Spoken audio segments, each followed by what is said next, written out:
Welcome to Alabama Care, everybody. I'm Sarah Williams, and today I have Candice McCool, who is a parent with a child with spina bifida, and today we're going to be talking about spina bifida awareness and advocacy and some of our journeys and stuff like that.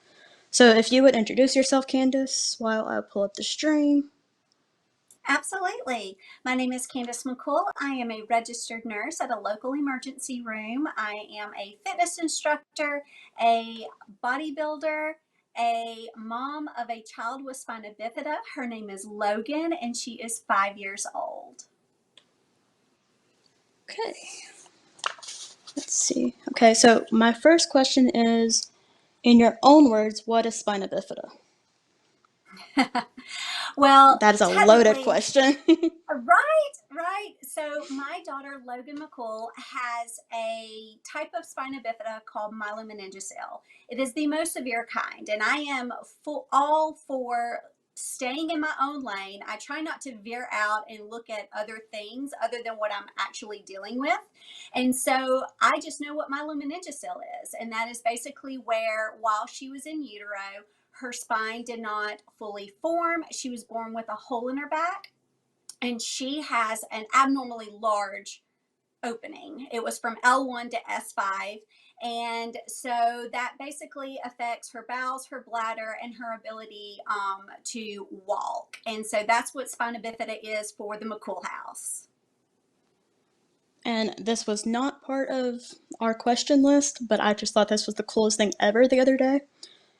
The way that you can tell people how to spell myelomeningocele Well, I or can't say take it. full credit for that. Yes, I got that from another spina bifida mom. And that's one thing that I absolutely feel like has been paramount to us being able to function at the highest level is getting information from other moms who have walked this life before me and just other people's ideas that I can incorporate into our own lives. And that was one of those that we posted. I thought that was the neatest thing because when you see that long word, it's like it's a jumble and it can be frustrating to say. So I really enjoyed being able to share that information that I got from another spina bifida mom.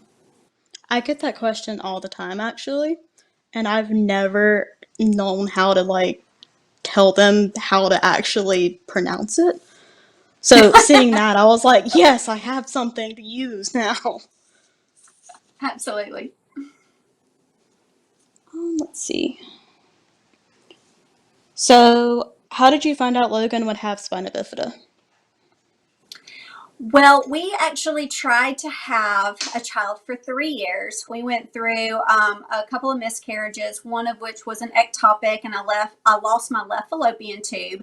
And so, because I was in my late 30s when I was pregnant with Logan, we had a lot of ultrasounds. And at our 17-week anatomy scan, they noticed that her head was abnormally large. And that was all that they would tell us. And then they sent us to a high risk OB who then did a more detailed ultrasound. And that was where the opening was discovered. And he diagnosed Logan with spina bifida. Gotcha. I was actually supposed to, I live now back in Georgia. And it was supposed to be born in our town at a small hospital, but we found out I had spina bifida there actually, so they sent us to Atlanta, and Wow. I had all my stuff done in Atlanta. I had a children's and Scottish Rite. Wow. That's crazy. I guess, with all of the technology that we have now, they were able to stay on top of Logan's development all through Mm-hmm. development. Yeah, that was back in '94. So technology has come along a little bit since then. Let's see. How old is Logan and is she in school? Logan is 5 years old. She missed the cutoff date to go into kindergarten by 1 week. because she was born September 7th. And so she has one more year of preschool. She's been in preschool since she was 3 years old, and it has been amazing. The school that she goes to, they are very, very open to ideas of how to accommodate for her physical limitations. And they have a peer mentor program where she actually gets to learn from typical kids. And that has really helped her because with some of the things that she's been diagnosed with related to spina bifida, like her Chiari 2 malformation, where her brain kind of gets sucked into the spinal cord a little bit. That causes increased CSF and it doesn't allow it to drain properly. And we can get into the surgeries later, but basically it causes her to have low muscle tone in her jaws and have a sensitive gag reflex. And so because of that, she had a very small amount of food aversions, or a big food aversion, and would only eat a small amount of typical foods. And so being able to be around typical kids and seeing what they ate, peer pressure was a good thing in preschool. And so now she has really ventured out and she tastes a whole lot more than what she did prior to when we were going through feeding therapy.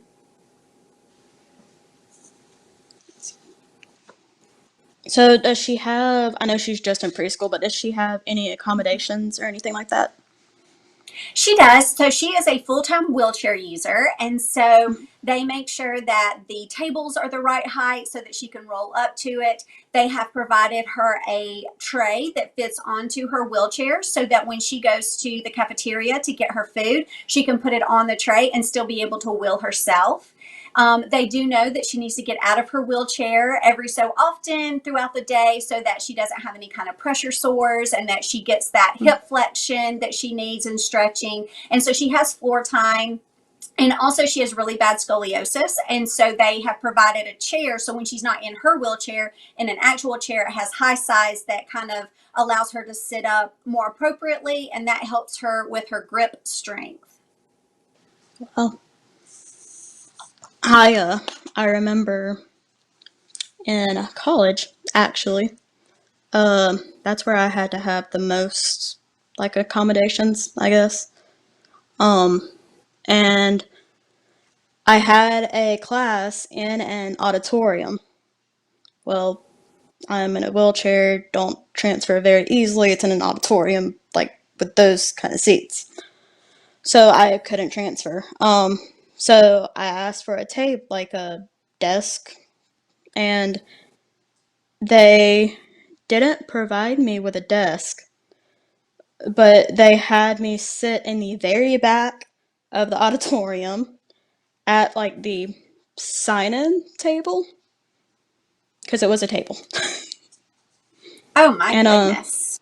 yeah, I didn't really like make a huge deal about it because it was a, I mean, it was a table. I could use it, but They it just, was just a, if you're not, if you don't live it every day, you don't think about it. you don't think about it Logan, exactly. exactly, yeah. I mean, Logan went to a little daycare setting, and they weren't used to having a kid in a wheelchair. And so I remember one of the teachers said, you know, do you think does Logan have an issue with like paying attention, because I see that she's staring off a lot, she's not really paying attention to what we're doing, she's not playing during playtime. And when I quizzed her about it and asked her questions, it turned out that they weren't getting her out of her wheelchair. And for a 2-year old to be in a wheelchair for 4 to 5 hours at a time, and they didn't provide a table at that time, so she couldn't get to the toys down on the floor. She was bored out of her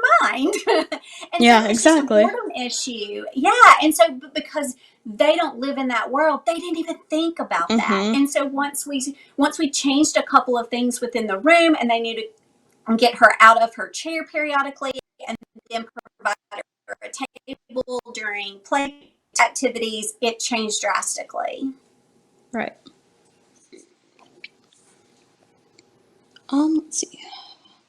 How does spina bifida affect your day-to-day life, and what does that look like for y'all?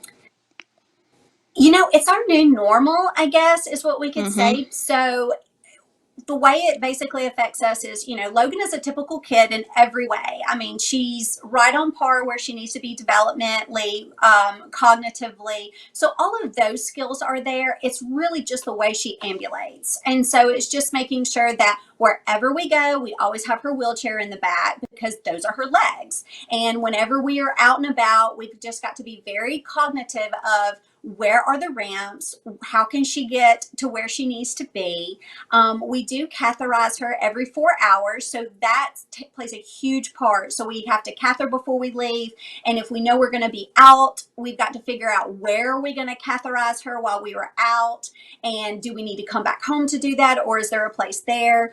The neurogenic bowel issue really isn't an issue as big as I thought that it was, because we just do a nightly enema for her, and that keeps her clean, dry throughout the Mm-hmm. entire day. So she's in panties, just like a normal, typical kid. So we really try hard to make sure that all of her milestones are being met as she progresses and as she gets older. So, it's just adapting whenever we go out somewhere, just adapting her environment to her, because I'm not expecting everyone to cater to her. That's not how the real world is going to be. And so we want to prepare her to be able to live on her own when she gets older.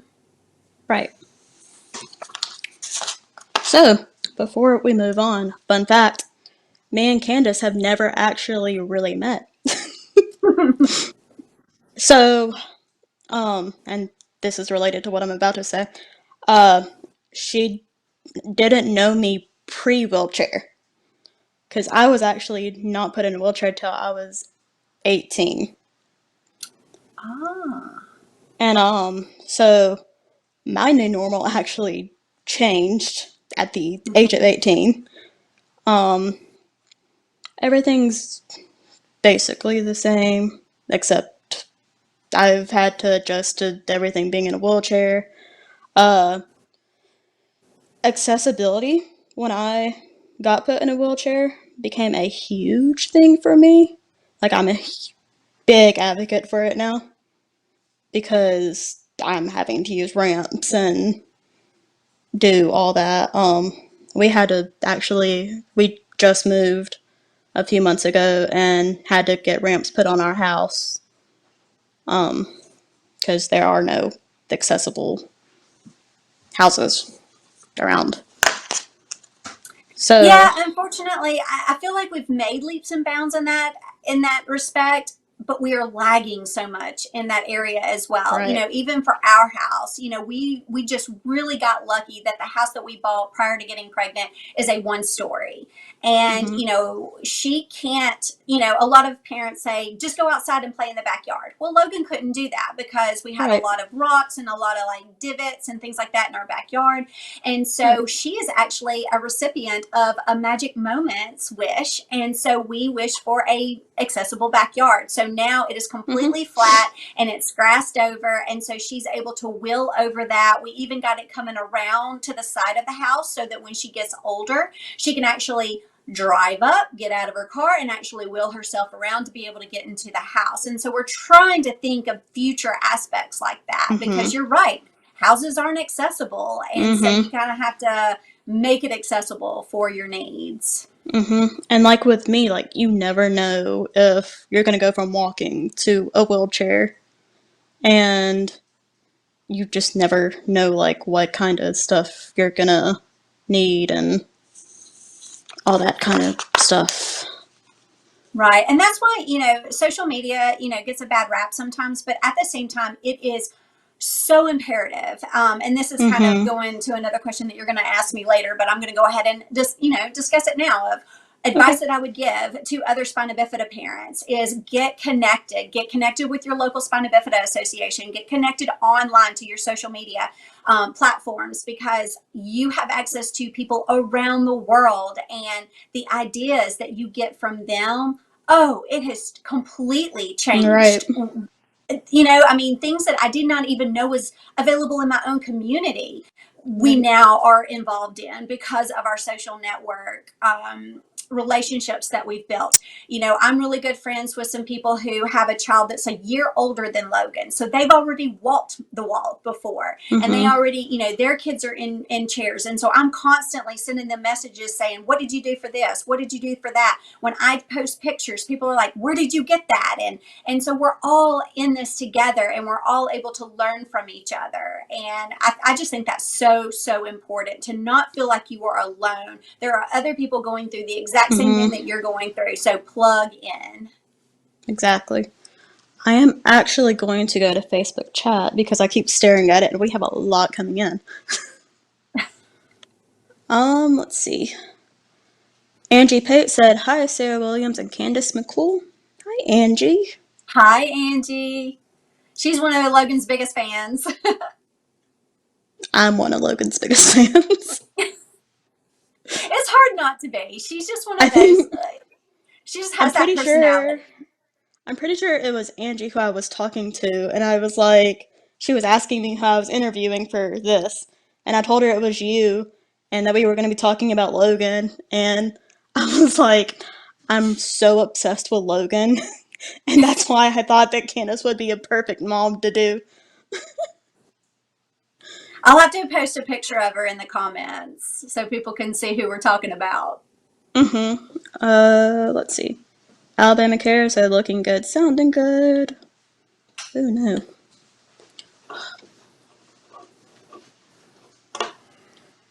Technical difficulties. Hold on one second. Angie Pate said Cam had the same happen to him at Auburn. The table thing that I was talking about. Um, Alex Sanders Scott Bimes, who is actually the person that runs Alabama Care, Mhm. said, "My family member is becoming less mobile as she ages, and accommodating her so she can still do the things she enjoys has become a challenge." I say that, of course, my daughter is young. And so, we haven't crossed that bridge. And I try not to look too far out, or otherwise it can get overwhelming. But I have Mm-hmm. seen a lot of people that have chosen to go to wheelchairs because it is a lot Right. easier to get around. It's not so physically taxing. And there is Right. nothing wrong. Walking is overrated. I used to Mm-hmm. have such a hang up on that. Like, I wanted my daughter to walk and everything. But honestly, if she's going to be left in the dust and not get to participate because I'm trying to put her in this big hip, knee, ankle, foot orthotics, and she's going to walk with canes and she can't keep up. I mean, I would much rather her be in her wheels, because she is Right. so fast in that thing, and she pops Right. wheelies. I mean, kids come up to her, and we have lights on her wheels, which is another thing that I feel like is so important, is to make people in wheelchairs very approachable. And so for her to be 5 years old, we have different color wheel spokes. And so, because she loves rainbows, and then her caster Mm-hmm. wheels light up whenever she rolls.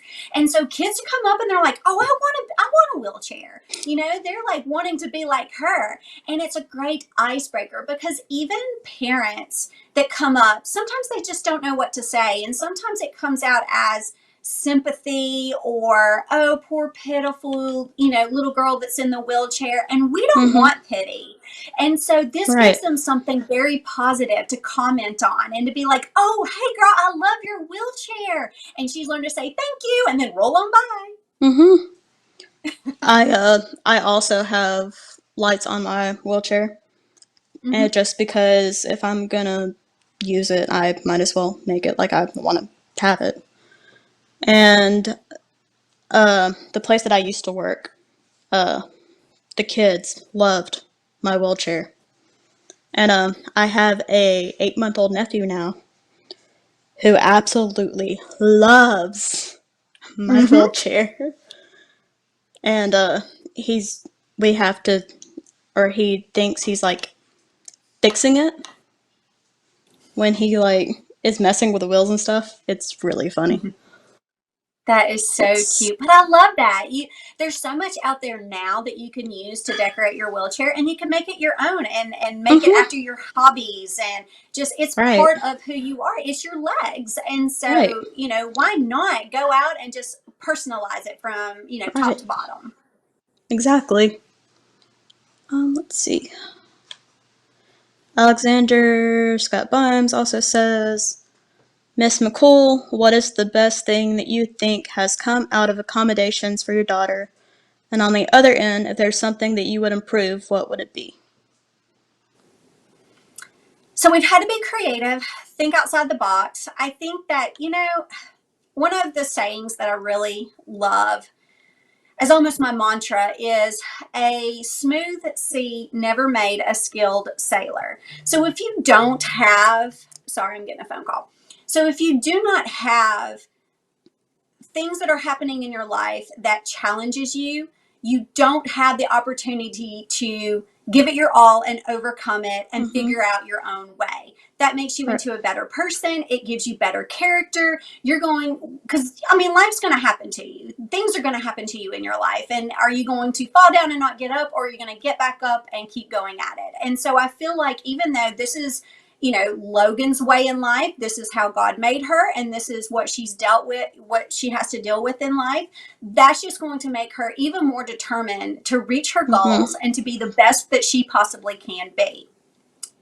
For the second part of the question, there's a lot. I think the public as a whole needs to be more educated on wheelchair users Mm-hmm. and how they can accommodate so that everyone gets to join and everyone is included. When I say that I don't expect people to accommodate my child, it comes at a certain point. If you are making an effort to include her, I recognize that and I appreciate that, and I'll take it from there. But there definitely does come a time when you need to be an advocate for your child and realize when something is missing or something can be improved and speak up about it. Mm-hmm.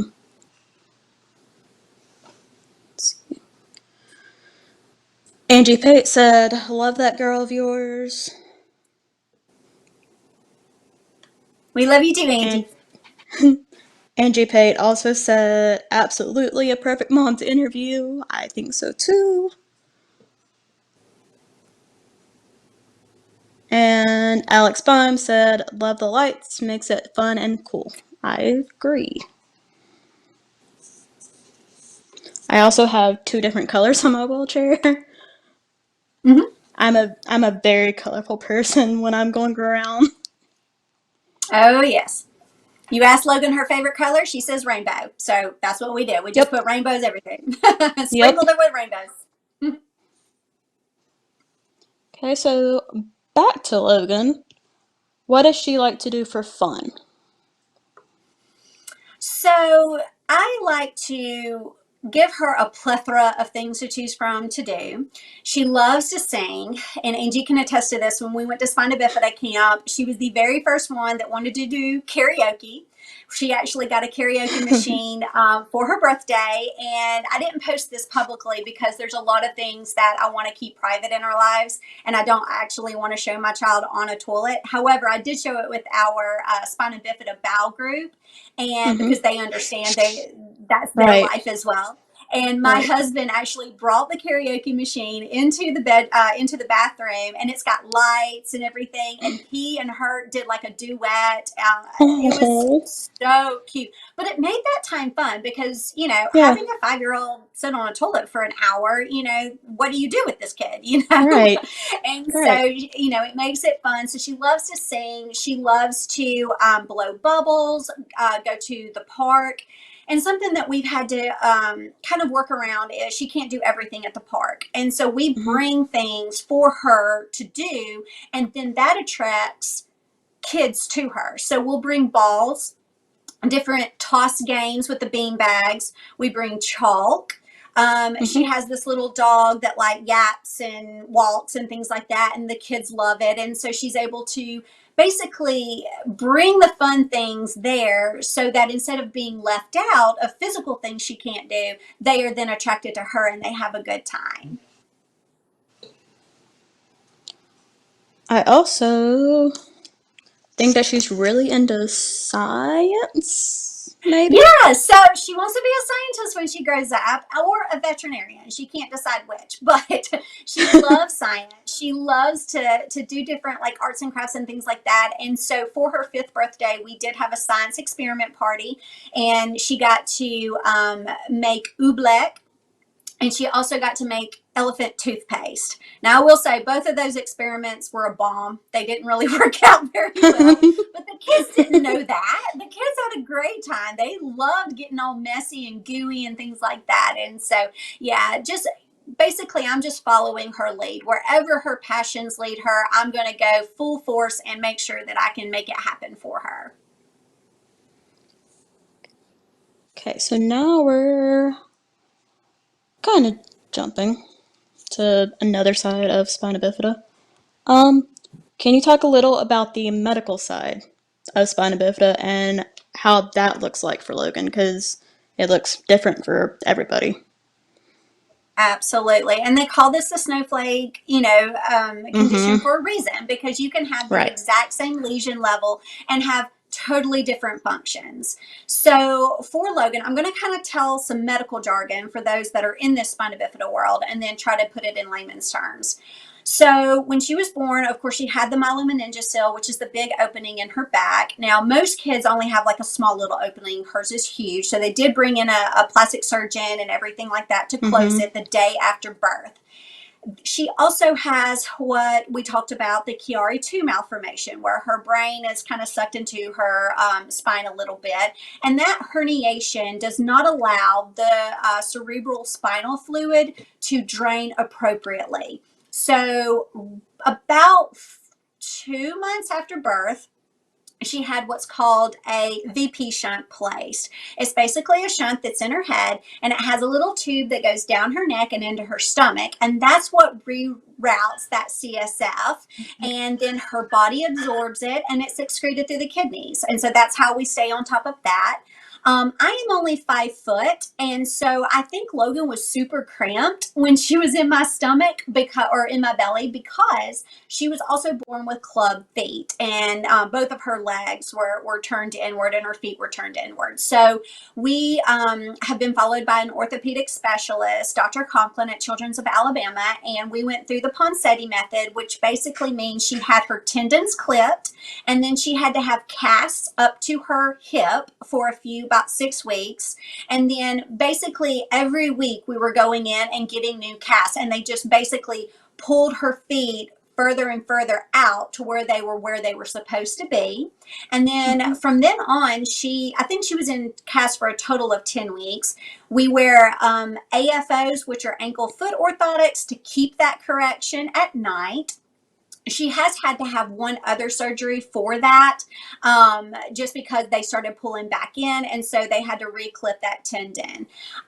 She's also had, what else has she had? I feel like there was something else. She's had 3 back surgeries just because of when she was in the entire 30 days that she was in the ICU. We had a CSF leak that they had to redo. She's had Mm-hmm. one revision of her VP shunt, which is very common.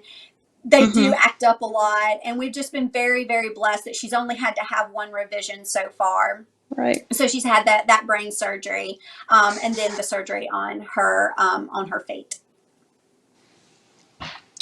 My very first surgery that I can actually remember, my very first surgery was when I was an hour old. So I'm not gonna remember that one. Um, Right. but I was 6, I believe, and was going for a routine checkup on my shunt. Mm-hmm. And they came out, or a nurse came out with a bunch of toys and was heading straight for me. And my dad was with me, and uh, he told me this like years later, but his face was like, "Oh no," because you don't see that. Like nurses just don't randomly come out with a bunch of toys to a patient, and they were like, "She has to have surgery like today," and Mm-hmm. apparently my shunt had malfunctioned somehow. I don't remember exactly what happened, but I had to have surgery that day. That was the first time that I remember ever getting an IV, ever getting put under anesthesia, and it just like came out of the blue, so I wasn't prepared for it. And I was 6. So it That's was scary. not Yeah, especially, exactly. I find when Logan has to have procedures done, being able to talk to her about what she's going to go through definitely Mhm. helps prepare her and it not be so scary. Right. So Right. I know with it coming out of the blue for you guys, that was a scary Yeah. experience. But I have found that now with like shunt malfunctions and stuff that because I've had to find ways to cope, that music helps a lot. Oh, that's wonderful. Yeah. So I've had to find like those coping mechanisms to make it through hospital stays and as you know. Oh, absolutely. They can be long and tedious. And that brought up something, being in the hospital setting.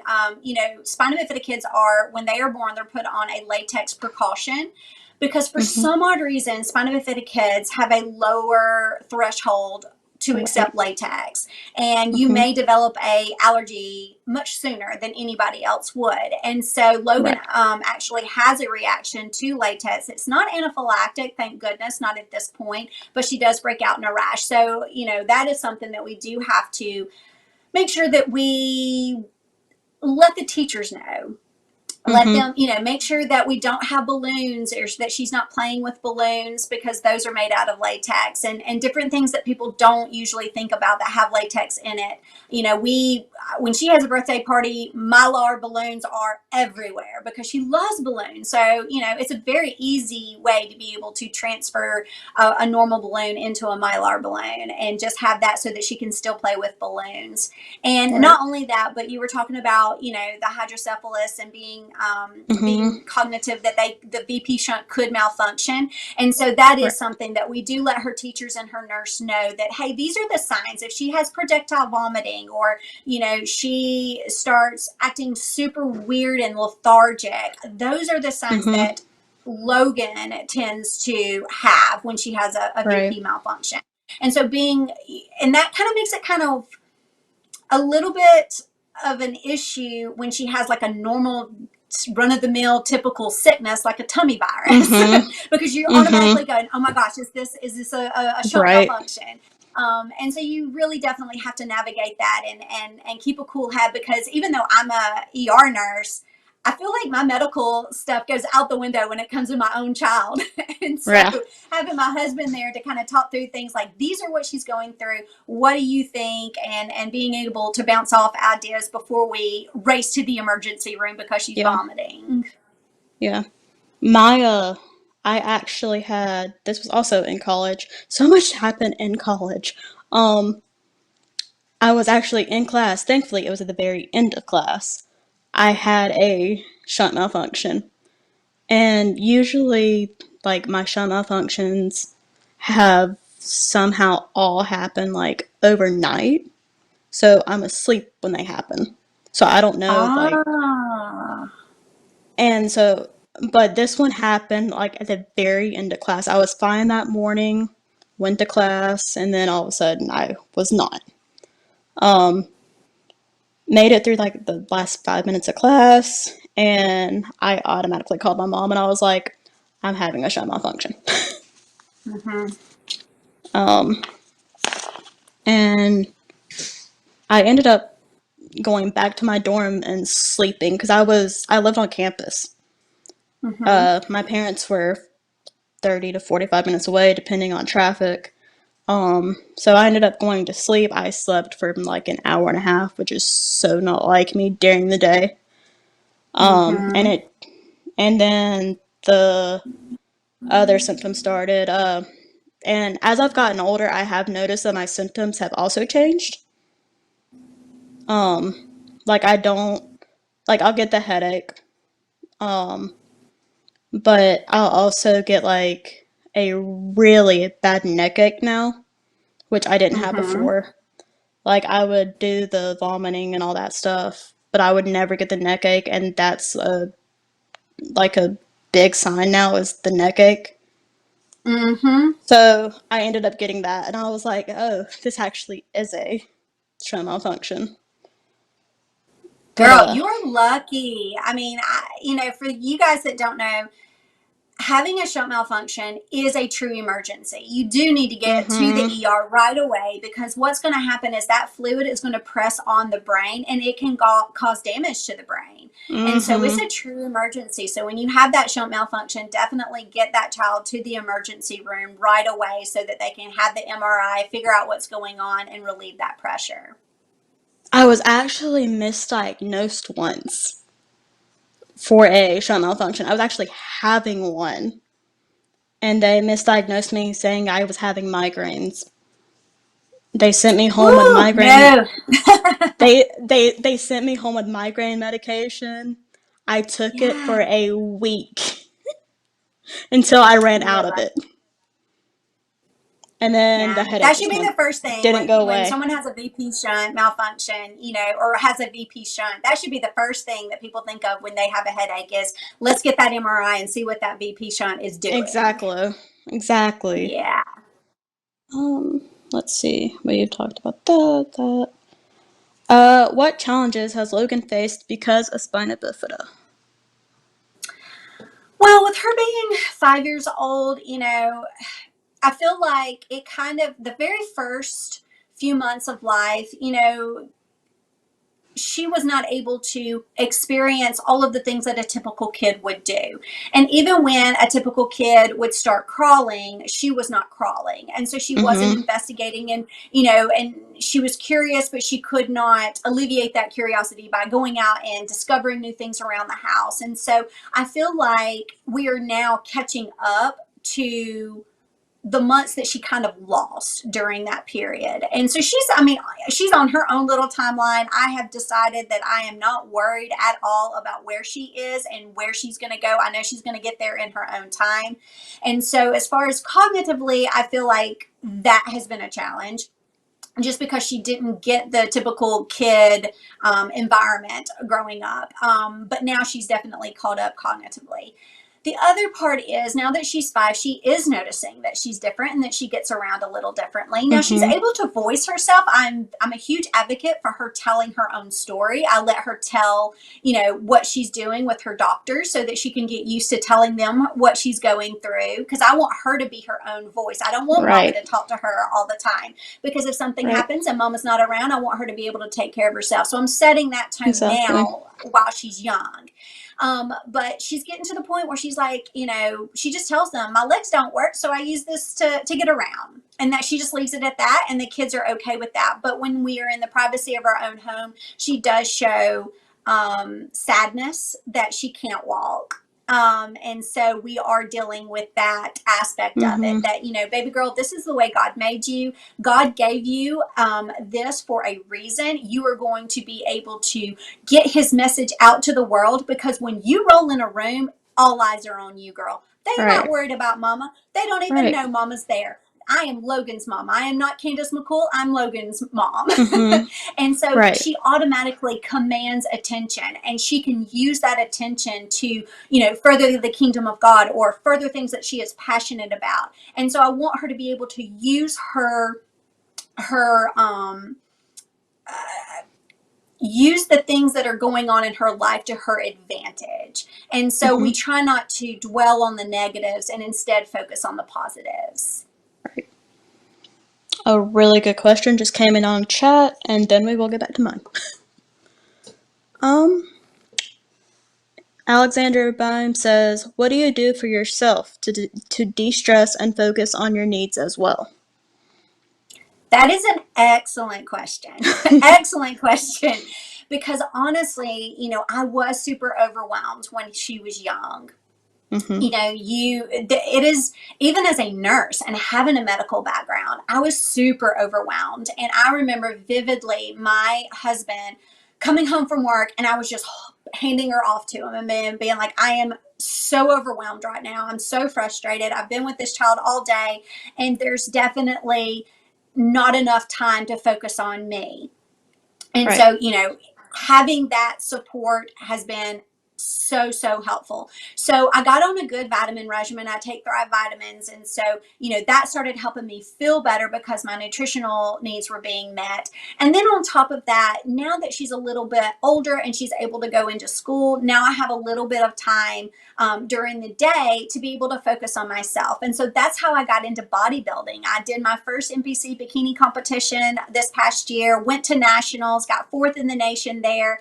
And now I'm going to do my first triathlon next year. And so that's my outlet now. I get up every morning, I get on my cycle or I get on my elliptical, and, I make sure that I'm staying healthy, I'm eating good. And then that allows me to be 100% there for my child. Super mom. That is what I think. Super mom. She also has a YouTube channel. I do. Candice McCool. Just look me up. Basically, I documented my entire bikini prep journey, and so now I'm going to be documenting my triathlon journey. And Logan makes an appearance quite often on there. She She does. likes to get on there and do my intro and my outros, and I have a couple of videos on there about spina bifida parents and how to incorporate a bikini prep. But honestly, it would be anything that you're passionate about, how to incorporate that into being a special needs parent. Alex Bime said, amazing and good luck in your triathlon. I appreciate that. I will preface it by saying it's not a true triathlon. It's a sprint triathlon. I'm getting my feet wet with just a tiny little baby triathlon. And Angie Pate, she actually did a question that I did not think of. What advice would you think your husband might have for other SB dads? He is super dad. He is 100% involved in her care. So from day one. So I had a C-section because there's really, the verdict's not out whether one's better than the other, having a vaginal birth or a C-section. I chose to have a C-section because I am petite and I did not want something emergent to go and be twisting and pulling and all kind of stuff with a big hole in her back. So I just wanted to have a C-section. From that day forward, James has been by her side. While I was recuperating at UAB and Children's has a walkway between the two. And so while I was recuperating at night, he stayed overnight with Logan. And then we would change out and I would come stay with Logan during the day while he got some sleep and got his work and everything like that done. And then he caths her, he bathes her, he does her enema. He is such a fun dad. They sing all kinds of songs. I really hope Logan takes after him because he can listen to a song and he exactly knows the words to it. And so they'll just sing all the time. He's just a wonderful dad. And so I think some dads can be very hands off because they don't understand. And I feel like he would say, just get in there, learn it, and be there for your child because they need their daddy. And they need, he's much more of a disciplinarian than I am, which completely, I thought that I would be the disciplinarian, but I'm the more relaxed parent, and he lays down the law with her, and she needs that, and he gets down on the floor and wrestles with her, and and so I really feel like there's so much that dads can contribute to the raising of their kids. So don't be scared to get in there and learn how to catheterize or learn how to do things that you're very comfortable with, because that's going to go a long way to developing that daughter-father relationship. Let's see. Alex Bynes is on it, and he put your YouTube channel in the comments. Oh, nice. Angie said, yes, he is a super dad. And Jennifer Gray said, so he gets credit for her karaoke skills. Absolutely. Yeah, and he's just so awesome. I come up with these crazy ideas for her and I to do, and he's just on board 100%. As long as it's safe, we're safe, we're good. Logan is a model. She got picked up by a modeling agency in Georgia, and so she's done a commercial for the Cartoon Network. If you go into Carter's stores right now, she is above the pajama section in her Mm-hmm. wheelchair in one of their little pajamas. We're trying to be advocates, and I don't ever want her to do anything that she doesn't enjoy. And so we don't do a whole lot of modeling gigs, but we do them from time to time because I really feel like it's important to get people out there and kids to see wheelchairs and get comfortable around people in wheelchairs. Right. Okay, let's get back to my questions. Let's see. What are ways you have found to help Logan adapt to certain situations?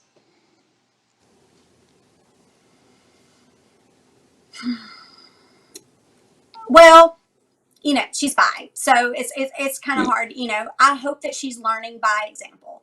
I hope she's right. learning that through us figuring out ways that she can have fun, that she'll then be able to take it upon herself to do those same things when she's not with mom. Right. Let's see. Okay, these are some questions that I actually had emailed to me. So what age does spina bifida usually occur, or does it affect people from birth? So it's my understanding you're born with it, and so it's not something that you get later on in life. Maybe it's discovered later in life, but Mm-hmm. I feel like you are born with it. It's Right. basically in the first few weeks of conception, before most women even know that they are pregnant. That is when it occurs. And so what they tell every woman is to take folic acid, because that has been known to decrease the risk of spina bifida.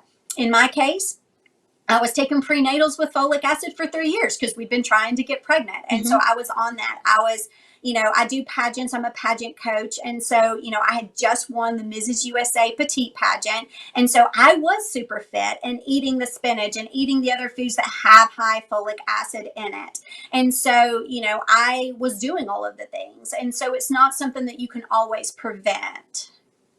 Right.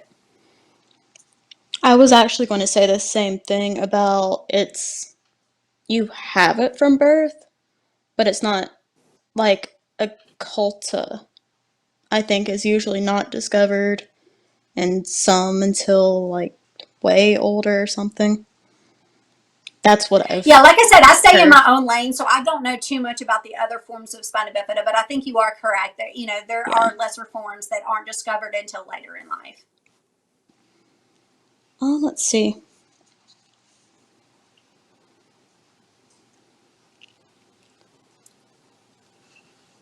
Did you have any symptoms that helped discover that Logan would be born with spina bifida? No, it was just at that anatomy scan when they noticed her abnormally large head, which was that fluid buildup, and then they sent us Mm-hmm. to the high risk OB who then diagnosed her. Gotcha. So we were fortunate. We knew before we had her that she had spina bifida. So we were able to speak with specialists about what could we incur, what kind of life expectancy is she supposed to have, because I honestly feel like that the time the time in utero is the scariest time because you don't know what to expect. It is a new world that has been thrust upon you.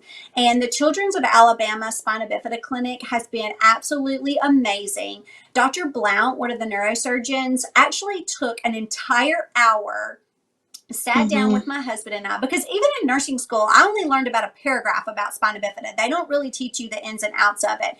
And so he spent an entire hour with us and talked about how well these kids do, what you can expect, what resources are out there, because OBGYNs, they don't see these babies once they're born. They don't Right. see them thriving in life. And so we were told that Logan would not be able to eat or drink on her own, probably wouldn't be able to breathe on her own, and would die of SIDS within the first few weeks. We Mm-hmm. should have, we were given the option to abort, and he said, we could go to Georgia and have that done if that was what our wishes were.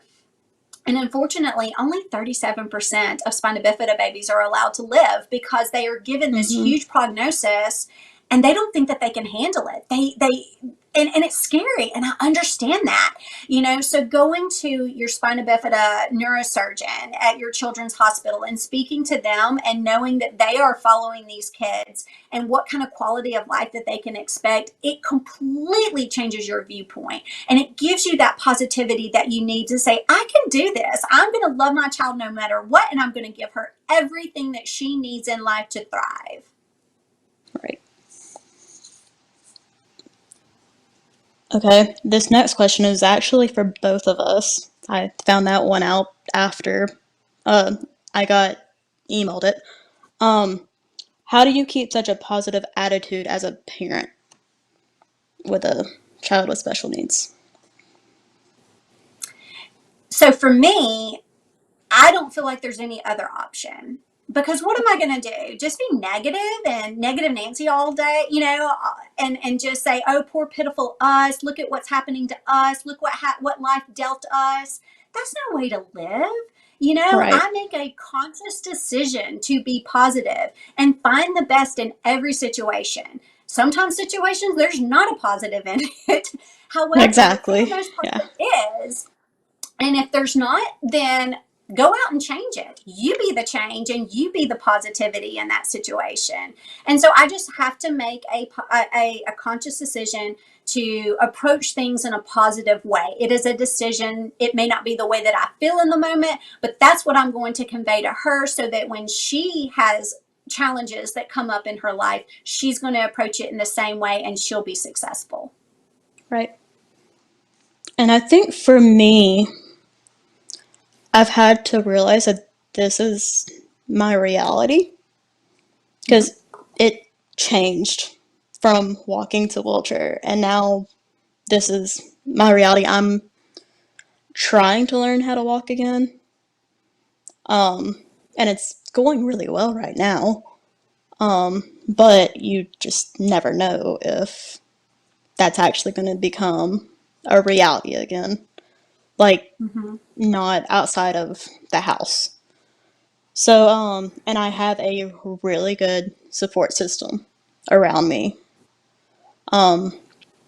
And lately, as of lately, I have a 9 month old nephew that, on my bad days, because everybody has bad days, he keeps me like happy, and all he has to do is literally smile at me, and I'm good again. Yeah, and look at what you're doing now. I mean, you are such an advocate and getting information out. I mean, there's no telling who's going to hear this podcast or this Facebook live video, and Mm-hmm. this is going to be something that gives them the courage to do what they need to do for their child. I mean, Right. you're doing such good in this world because of the circumstances that you were given. And I don't know if you guys can see this shirt that I have. It says "Welcome to Holland." It's one of the poems that I've really resonated with. And it talks about how this one person, oh gosh, I think it's been a while since I've read it, but I think they were supposed to go to Italy and their plane got sidetracked and they wound up in Holland instead. And so even though Holland is gorgeous, they really had their sights set on Italy. And they really they studied the language and they studied everything that they were going to go and do there. And so it was hurtful. It was saddening when they wound up in Mm-hmm. this new place. But then they discovered all that Holland has to offer and how beautiful it is and how wonderful. And so it's the same thing, expectations, you just need to let go of them and just Right. look at where you are right now and how can you make the best of it. Right. Yeah. Um,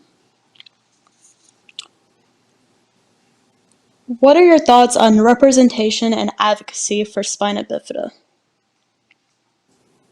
I think we kind of covered that. I mean, Yeah. getting Logan's picture out there, her YouTube, we have a lot of followers. And so, just having that um, exposure because Right. kids, they're going to stare. They don't know what a wheelchair Right. is. They're going to stare and they're going to have questions. And so if a parent hushes their kid and says, oh, you're not supposed to say anything, that's not the way we learn. That's not the way we get to know Right. each other. And so if they have a question, ask the question. We welcome the question. I love educating other parents and Mm-hmm. and kids about what it is, because she's a typical kid. She loves the Right. same things that Yeah. you love to do. She just gets around a little different. Yeah. I feel like representation for people in wheelchairs is getting a lot better, Mm-hmm. especially like in with the Carter's thing and that Logan did. And I've seen a lot more uh like TV shows and movies with people that have people in wheelchairs. So I feel like representation that way is getting better. Um, yeah. Yeah, I agree. I don't think it should be mandated that you have to have a Mm, wheelchair in a movie in no, order to be able to get a Golden Globe or anything. I don't no, want any handouts. Don't, no. I don't want inclusion that way. Don't have pity on my child and say you have to have that person be in there. Right. But I feel like they do need to be represented, because when my daughter sees, like, we have a really good friend, Eliza, who was in the Matilda Jane catalog, and to be able Mm-hmm. to see someone like her, she goes, oh mommy, she has a wheelchair like I do, or she has canes, because we've worked with canes for a little bit. She has canes like I do. I mean, she gets so excited because when we Mm-hmm. go to Lakeshore and we see all of them playing basketball in wheelchairs, that inspires her. And so the more she can see that and know that there are people out there like her, she won't feel so alone. Right. Let's see. Are there harmful misconceptions that still persist? Yes. Yeah. She is not wheelchair bound. This Yeah. wheelchair gives her life. This is her way of exploring the world. And so, the misconception is that they can't do anything for themselves. And that's just not true. I think one of the biggest ones for me, and I think it's because I am older, is that we won't be able to get married or anything like that because we have a disability. Nobody's gonna want to want to marry us or anything. And I'm like, just because I'm in a wheelchair, like if it's the if I find the right person, then I'm probably gonna marry that person. And if I don't, then Absolutely. I don't. Yeah. Like I I'm can't even wrap my head around that way of thinking. yeah. Let's see. What advice would you give a kid or a teenager that may be struggling with the diagnosis of spina bifida? Find what you love to do and be excellent in it, because that's where your Mm-hmm. passion for life is going to come through.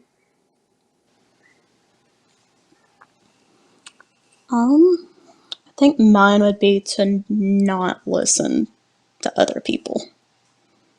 That Mm-hmm. is really hard to do, but don't listen to other people because they don't know what you're capable of. You have a lot of people in this world that like to put limitations on you because you're in a wheelchair. You use crutches. You have leg braces, and if you set your mind to it, and there's a possible way, you are gonna be able to do whatever it is. Exactly.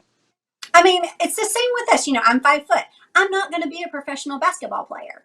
Just not going to Exactly. happen. I'm 5 foot. Yeah. It's just not going to happen in life. And no, she may never be a police officer and go out and catch the bad guys. But you know what she could do? She can sit there and take the calls of the emergencies, and she can Mm-hmm. still be in that, in that environment if that's what she chooses to be. So, I mean, it's all the way Right. you look at it and just find a way to inject yourself into that lifestyle. Right.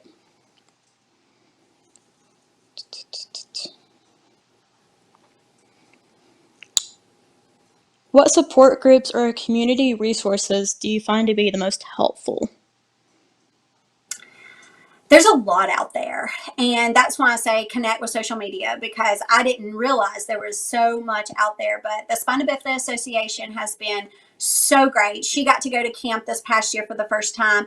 And I cannot explain appropriately just how amazing that was for Mm-hmm. her. She grew emotionally, her vocabulary grew. It allowed me as a, and parents with spina bifida will know this. When you go to like the playground, you're right there with her to make sure that she's safe. When she wants to get out of her wheelchair and go down the slides and she can't climb up the rock wall, you're right there helping them. It's all hands on. I can't sit back with the other moms and, and Mm-hmm. talk and have a good time and drink my coffee and all of that, while my kid plays. I've got to be right there going down the slide with her. I'm right there. When it came to spina bifida camp, I got to sit there at the table while my child said, "Can I go play with my friend?" "Sure, babe." And there she rolls, and there she goes playing. And she had a blast. And they Mm-hmm. had volunteers there that I knew that she was safe. She got to water ski for the first time. Water skiing, you guys, water skiing. It was amazing. She got to do so many things, and seeing other kids that uses adaptive equipment, she felt included in that. And so, Mm-hmm. just that one experience was enough to get involved with my association. But they have fundraisers that she's involved with.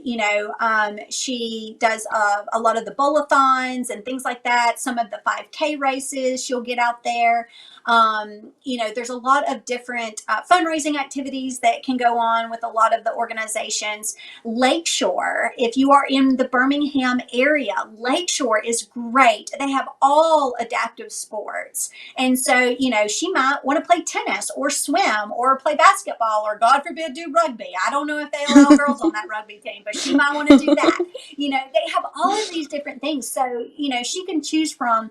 And that's what I love. She's not going to just sit at home and feel sorry for herself and get depressed. She's going to be out there and getting active and getting those Mm-hmm. endorphins, and all of that is involved. And so, yeah, so those are the two big resources that we have found in our local area in Alabama. I will say that I have found some Facebook groups. One big one that I'm on, that is very active is United by Spina Bifida. That I found some pretty good like resources and other things on. Yeah, that's how you and I found each other, is on these social media groups. Right. Yeah.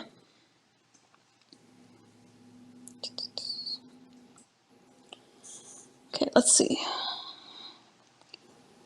Okay, this one says, I have really been researching and thinking deeply about what terms, for lack of a better word, bother mothers in regard to their children, or how would they like organizations like us to represent their child. For instance, during Awareness Month, we have seen and used terms like superhero, warrior, etc. What would they change about the awareness message, or do they like the messages they have seen?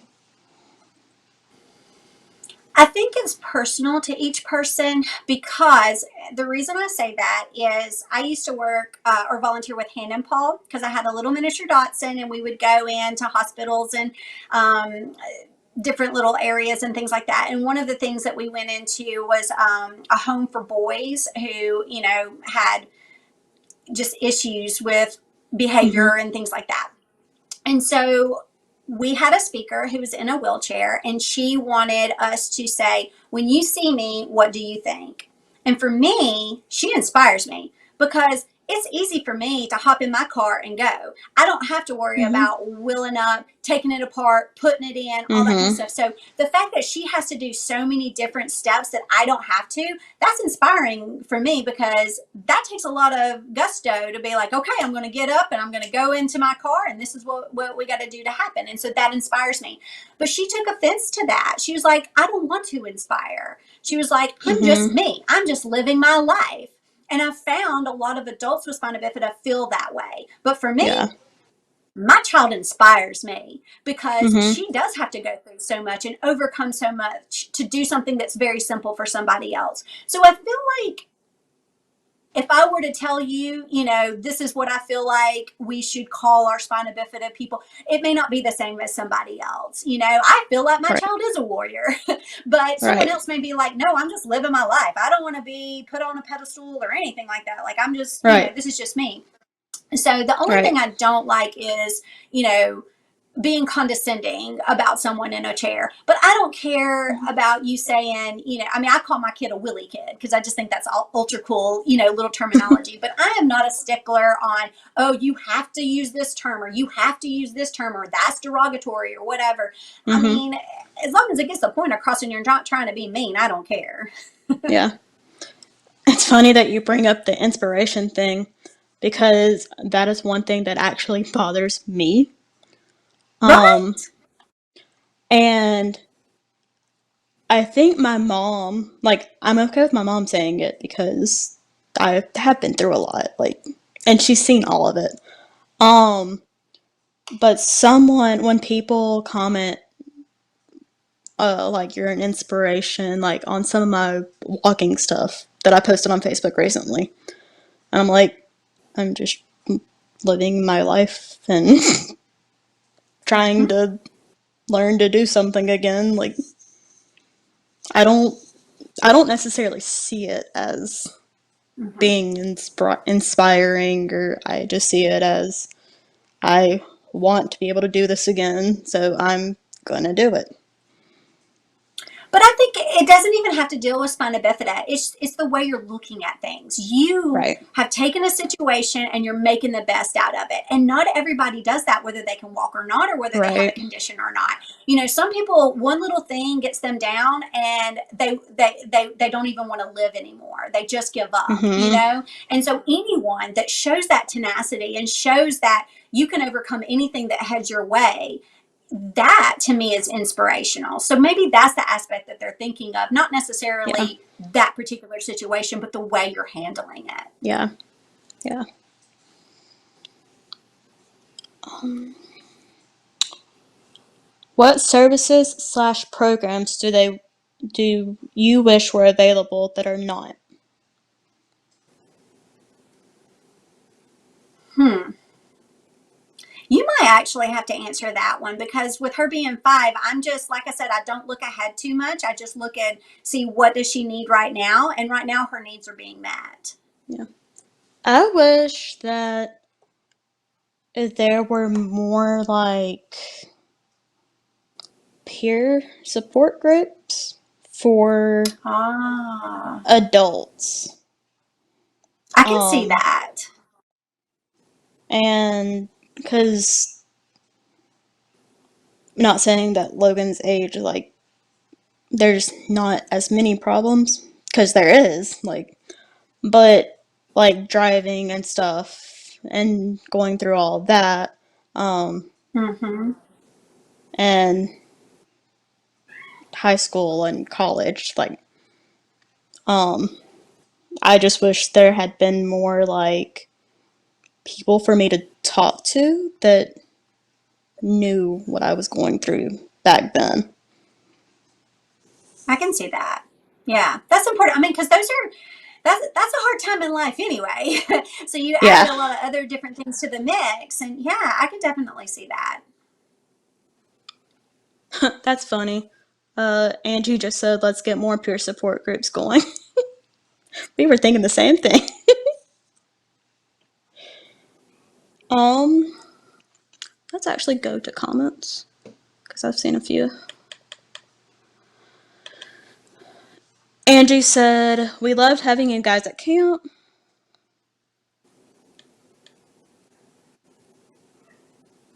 Alexander Boehm said, great broadcast. Thank you, Sarah and Miss McCool, for sharing. You're so welcome.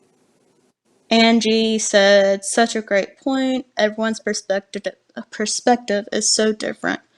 Yes, it is. And by everyone, it's literally everyone. Everyone thinks so differently about everything. Angie said, let's get more peer support groups going. Yes, please. Even if they like have to be online, I will join them all.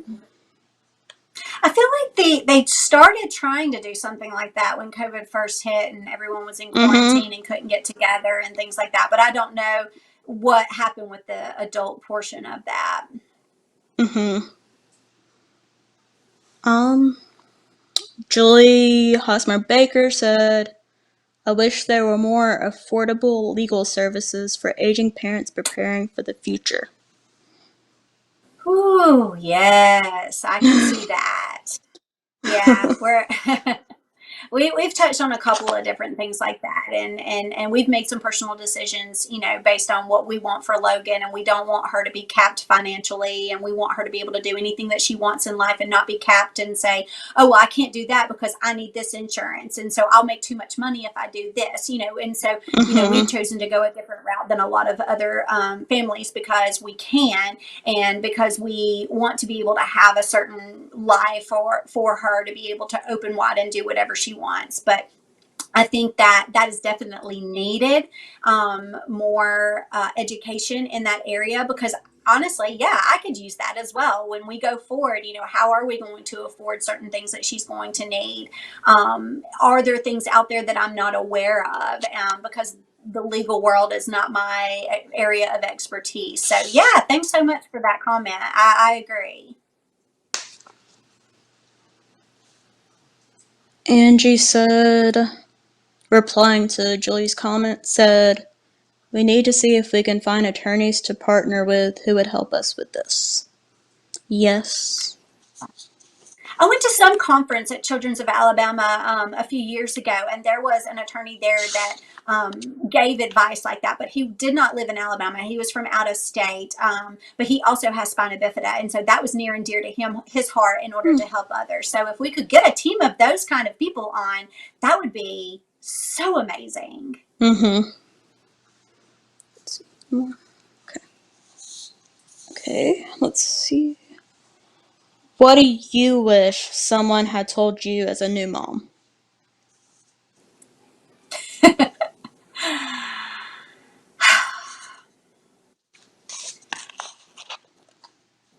It's going to get better. Mm-hmm. This too shall pass.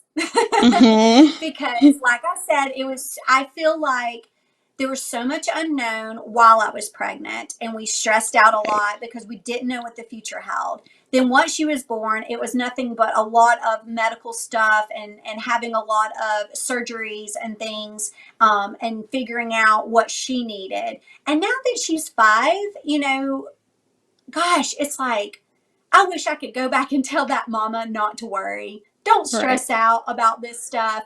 Things are going to work out. God's going to put things in your life and in your path, that she's going to need. And so He's got this. I wear a bracelet that just says, enjoy the journey. And it Mm-hmm. reminds me constantly just to enjoy where we are right now. Don't worry about the future way down the road and what surgery she might need or anything like that. Let's just enjoy the moment where we are and make the best of it. Right.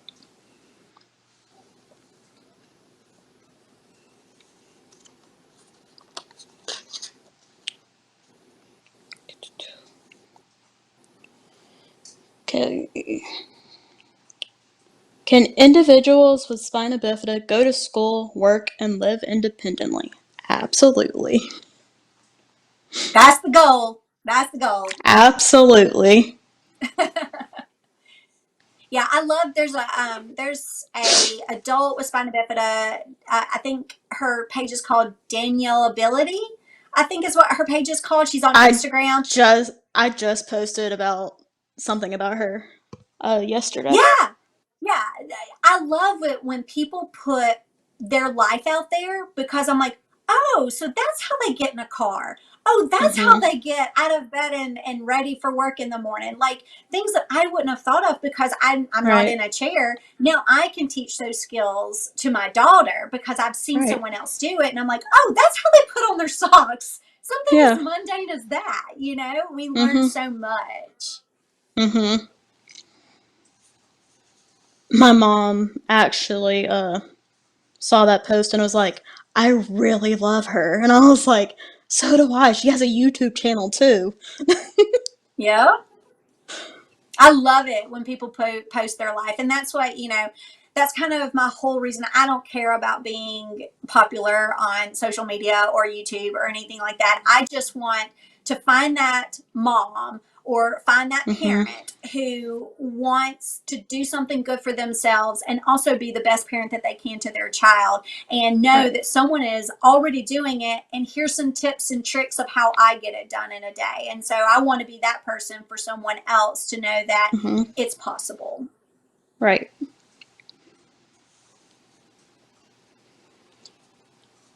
Um, can people with spina bifida have kids? Yes. Yes, they can.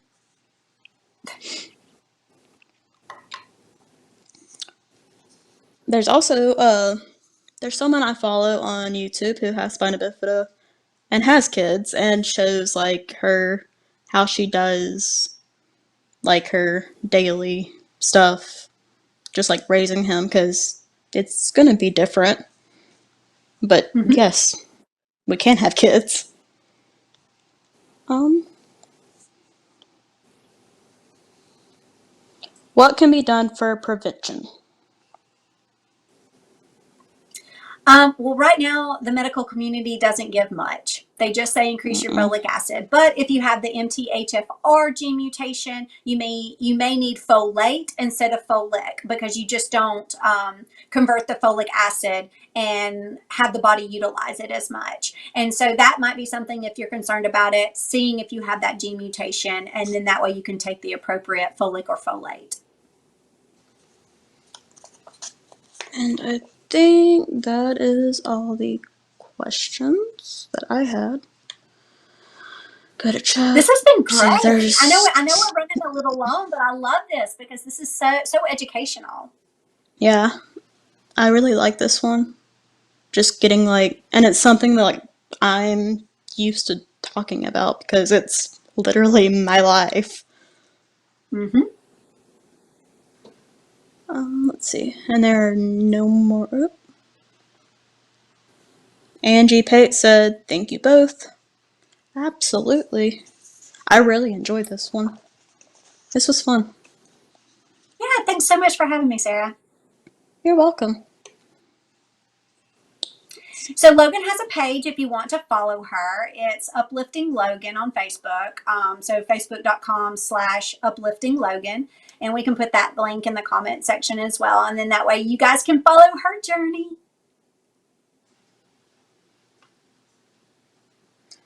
I already follow it because I'm kind of obsessed with your daughter.